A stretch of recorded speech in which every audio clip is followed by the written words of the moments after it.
నమస్తే BCN news తో మీ ముందున్నది ఆనంద్ రాజ్ కుమార్. ఈనాటి వార్తలను ముఖ్యాంశాలు.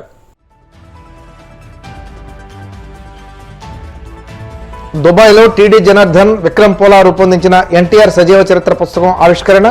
ముఖ్య అతిథిగా పాల్గొన్న మంత్రి నిమ్మల రామానాయుడు.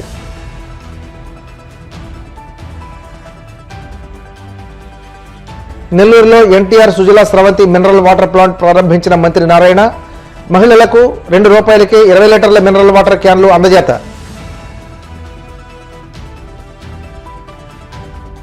రెండు 2029 ఎన్నికల్లో వైసీపీ ఘన విజయం సాధించడం ఖాయమన్న సజ్జల రామకృష్ణారెడ్డి. డీలిమిటేషన్ కాకుంటే 151 కంటే ఎక్కువ సీట్లు గెలుస్తామని ధీమా.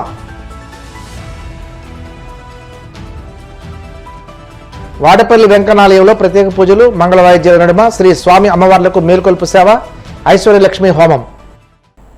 దుబాయ్లో నిర్వహించిన తెలుగువారి ఆత్మీయ సమావేశంలో టీడీపీ పొలిట్ బ్యూరో సభ్యులు, రాజకీయ కార్యదర్శి టీడీ జనార్దన్ విక్రమ్ పోలా రూపొందించిన ఎన్టీఆర్ సజీవ చరిత్ర పుస్తకంతో పాటు ఆడియో ఆవిష్కరణ ఘనంగా జరిగింది.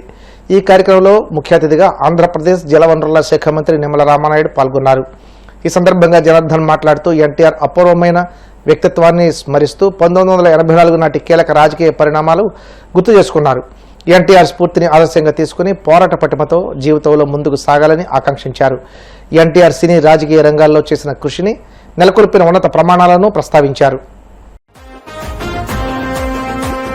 తెలుగువాని గుండె బలం తానయ్యాడు, మరి తెలుగు నేల గొప్పతనం తెలిపెనునాడు. శ్రీరాముడిగా, రావణుడిగా, శ్రీకృష్ణ కర్ణుడిగా, భీముడిగా, దుర్యోధనుడిగా, భీష్ముడిగా, అవతార పురుషుడిగా, ప్రజల గుండెల్లో దేవుడిగా, నిపుణుడిగా పిలిచెను చూడు శక పురుషుడా, శతకోటి వందనాలయా.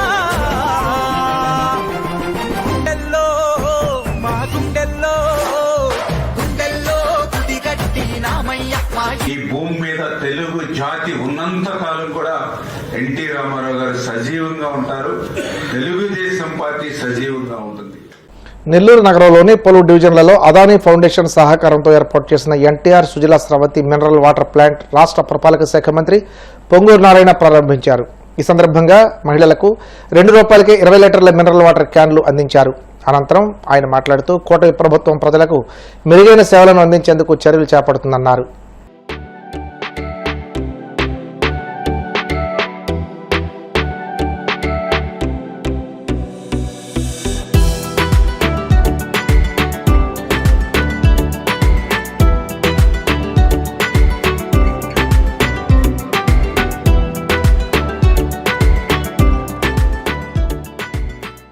ఇది 2014-19లో ప్రారంభించిన ప్రాజెక్టు. ఆ రోజు 2014-19లో ప్రతి ఒక్కరికి చక్కటి వాటరు, ట్రీట్ చేసిన వాటర్ ఇవ్వాలి, కేవలం ₹2కే 20 లీటర్లు ఇవ్వాలని ఆ రోజు ముఖ్యమంత్రిగా ఉన్న నారా చంద్రబాబు నాయుడు గారు దీన్ని డిసైడ్ చేసి రాష్ట్రం మొత్తం పెట్టారు. నెల్లూరు కార్పొరేషన్లో కూడా దీన్ని శాంక్షన్ చేశాం. దాదాపు ₹2 కోట్ల ఖర్చు కూడా పెట్టాం. కానీ గత ప్రభుత్వం ఈ ప్రాజెక్ట్ ఆపేసింది. ఎందుకు ఆపేసిందో ఎవరో తెలియదు. పేద ప్రజలు ₹2కి 20 లీటర్లు అనే ఉద్దేశంతో ఆ రోజున్న గౌరవ ముఖ్యమంత్రి గారు, ఈరోజు ముఖ్యమంత్రి గారు వారు పెడితే దాన్ని ఆపేశారు. మళ్ళీ ఈ ప్రభుత్వం రాగానే మళ్ళీ దీని మీద యాక్చువల్గా ఎక్సైజ్ చేసి దీనికి ఫండ్స్ శాంక్షన్ చేయించి అదానీ గ్రూప్ వాళ్ళు శాంక్షన్ చేశారు, సిఎస్ఆర్ ఫండ్. దాని కింద నెల్లూరు సిటీలో 28 డివిజన్లలో 60 ప్లాంట్లు శాంక్షన్ చేశాం. 3 మదర్ ప్లాంట్లు. 3 మదర్ ప్లాంట్లలో రోజుకు 3 లక్షల లీటర్లు యాక్చువల్గా ప్రొడ్యూస్ అవుతుంది. 3 మదర్ ప్లాంట్స్ రోజుకు 3 లక్షలు. వాటి నుంచి ఈ చిన్న ప్లాంట్ ఈరోజు అయితే 6 ప్లాంట్లు ఇనాగరేషన్ చేశాం. అలాంటి 60 ప్లాంట్స్ శాంక్షన్ చేశాం. 28 డివిజన్లు, 60 ప్లాంట్లు. అంటే దాదాపు ప్రతి డివిజన్కి 2 లేదా 3 ప్లాంట్లు వస్తాయి. వీటి ద్వారా పేద ప్రజలు, నిరుపేదలు ఎవరైతే ఉండారో ₹2కి 20 లీటర్లు చక్కటి వాటరు, ట్రీటెడ్ వాటర్ ఇవ్వటం వల్ల వాళ్ళ ఆరోగ్యం బాగుపడుతుందని. జనరల్గా ఎప్పుడైనా జబ్బులు వచ్చే 2 కారణాలు. ఒకటి తాగే నీరు, తినే ఫుడ్. ఈ రెండింటి వల్ల వచ్చేది. తాగే నీరు వల్ల ఎక్కువగా అనేకమైన రోగాలు వస్తాయి. అందువల్ల తాగే నీరు పరిశుభ్రంగా ఉండాలని ముఖ్యమంత్రి గారు పదే చెప్తూ ఈరోజు వాటర్ కూడా బోర్ల ద్వారా వాటర్ వద్దు, రివర్ల నుంచి లాగండి, సర్ఫేస్ వాటర్ తీసుకోండి, దాన్ని ట్రీట్ చేయండి, ప్రతి ఇంటికి కొలాయమని ఈరోజు ఆదేశించడం. ఈరోజు ఏషియన్ ఇన్ఫ్రాస్ట్రక్చర్ ఇన్వెస్ట్మెంట్ బ్యాంక్ ద్వారా 5,350 కోట్లు శాంక్షన్ చేశాము. అమృతలో కేంద్ర ప్రభుత్వ సహాయంతో 8,500 కోట్లు, అర్బన్ ఇన్ఫ్రాస్ట్రక్చర్ ఇన్వెస్ట్మెంట్ ఫండ్ ద్వారా మరొక 4,000 కోట్లు శాంక్షన్ చేసి అవన్నీ కూడా టెండర్లు అయిపోయినాయి. త్వరలో వర్క్ స్టార్ట్ చేస్తారు. అవన్నీ పూర్తయితే ఈ రాష్ట్రంలో ఉన్న 123 మున్సిపాలిటీస్లో ప్రతి ఇంటికి ట్యాప్ వస్తుంది. రోడ్లే కాదు, ముఖ్యమంత్రి గారు చెప్పారు, రోడ్లే కాదు ప్రతి ఇంటికి ట్యాప్ ఉండాలా. ఆ వాటర్ కూడా నదులలో సర్ఫేస్ నుంచి తీసుకోవాలా, బోర్లు కాదు, ట్రీట్ చేయాలా. ఆ విధంగా ఈరోజు ఈ ప్రభుత్వం గత ప్రభుత్వం చేసిన అనేక అవకతవకలు, ఎగ్జాంపుల్ ఇది ఎన్టీఆర్ సుజల ఏమైందంటే 60 ప్లాంట్లు సిటీలో, 60 ప్లాంట్లు రూరల్లో శాంక్షన్ చేసాం. ఎందుకు వదిలేశారు ఎవరికి తెలియదు. అంటే తెలుగుదేశం పార్టీ స్టార్ట్ చేసింది కాబట్టి అది చేయకూడదనే కానీ ప్రజలకు ఏది అవసరం, ప్రజలకు ఏది అవసరం లేదు. ఎప్పుడైనా ఒక ప్రభుత్వం చేసిన పని మంచి పని అయితే వచ్చే ప్రభుత్వం కంటిన్యూ చేయాలి. అంతేగాని ఆ ప్రభుత్వం ఏది చేసినా అవి చేయకూడదు అనేది అది మూర్ఖత్వం. గత ప్రభుత్వం మూర్ఖత్వ పాలన చేసింది. అయితే ఈరోజు మా ముఖ్యమంత్రి గారు చాలా క్లియర్గా మాకు ఇన్స్ట్రక్షన్ ఇచ్చారు.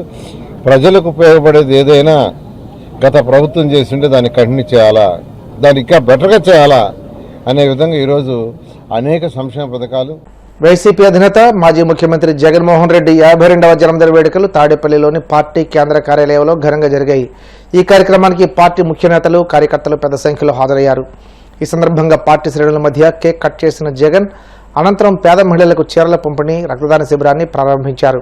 ఈ కార్యక్రమంలో పాల్గొన్న వైసీపీ రాష్ట్ర సమన్వయకర్త సజ్జల రామకృష్ణారెడ్డి మాట్లాడుతూ 2029 ఎన్నికల్లో పార్టీ ఘన విజయం సాధించడం ఖాయమని ధీమా వ్యక్తం చేశారు.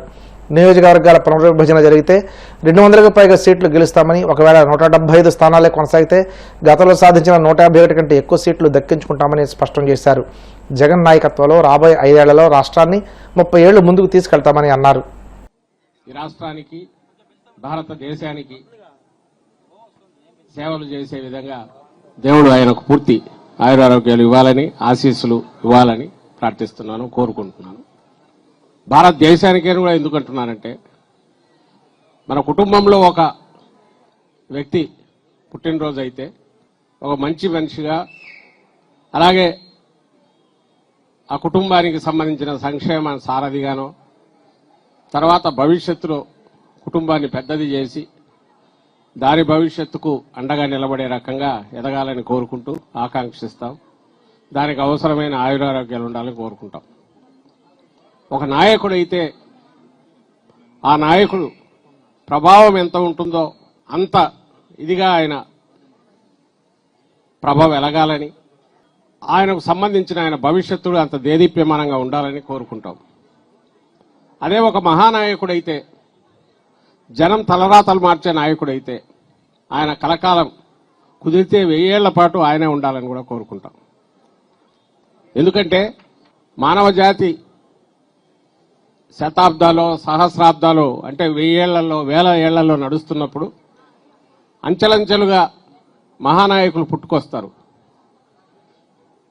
ఆ నాయకులు పుట్టుకొచ్చినట్టు ఎలా తెలుస్తుంది అంటే వాళ్ళ చర్యల ద్వారా, వాటి ప్రభావం ద్వారా తెలుస్తుంది. అట్లా నిలబడిపోయిన వాళ్లే చరిత్రలో, అలాగే పురాణ పురుషులుగా నిలబడిపోయిన వాళ్లే మనం ఈ రోజుకు తలుచుకుంటుంటాం. మనకు తెలిసిన భారతదేశ చరిత్రలో అయితే మహాత్మా గాంధీ గారిని, అంబేద్కర్ గారిని, పూలే గారిని, ఇంకా 100ల కొద్ది స్వాతంత్ర సమరంలో దేశవ్యాప్తంగా దేశాన్ని లీడ్ చేసిన నాయకులను అనుకుంటాం. స్వాతంత్రం వచ్చిన తర్వాత రాజకీయాలు నడపడమే కాకుండా దేశాన్ని, భవిష్యత్తును ఒక మంచి దిశగా నడిపే రకంగా, కలకాలం నిలబడే రకంగా నడిపిన నాయకులు, వాళ్ళని తలుచుకుంటుంటాం.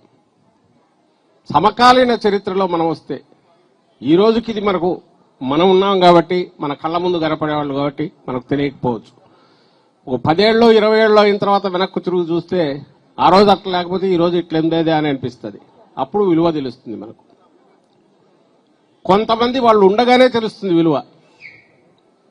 అలాంటి వాళ్ళల్లో అరుదుగా కనపడే వాళ్ళల్లో రాజశేఖర రెడ్డి గారు, వైఎస్ రాజశేఖర రెడ్డి గారు ఒకరైతే, ఈరోజు మనం అడుగులో అడుగు వేస్తున్న మనం ఎవరితో అయితే కలిసి అడుగు వేస్తున్నామో ఆ నాయకుడు అలాంటి మహానేత కావడం అనేది మన జననేత జగన్మోహన్ రెడ్డి గారు కావడం అనేది మన అదృష్టంగా మనం భావించాలి.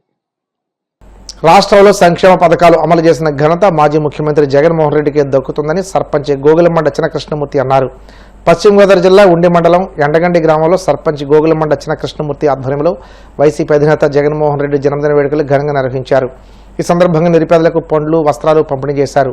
ఈ కార్యక్రమంలో గ్రామ పార్టీ అధ్యక్షులు మంత్రి రామరాజు, వేగేసిన వేణు, ఎలకపాటి కిషన్ సింగ్, టాడి భాగ్యరాజు, గురుముచ్చు సుందర్ కుమార్, రాజీవ్ కుమార్, పార్టీ శ్రేణులు, అభిమానులు పాల్గొన్నారు.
ఇప్పుడు కాసేపు ప్రకటనలు.